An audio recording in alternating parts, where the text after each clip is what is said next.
பெற்ற தாய்தனை மக மறந்தாலும் பிள்ளையை பெரும் தாய் மறந்தாலும்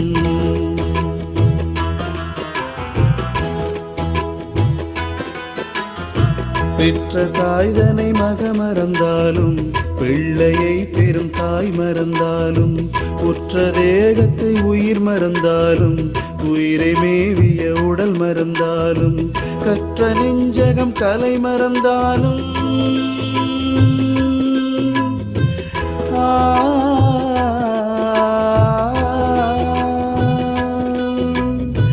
கற்ற நெஞ்சகம் கலை மறந்தாலும் கண்கள் நின்று இமைப்பது மறந்தாலும் கற்ற நெஞ்சகம் கலை மறந்தாலும் கண்கள் நின்று இமைப்பது மறந்தாலும்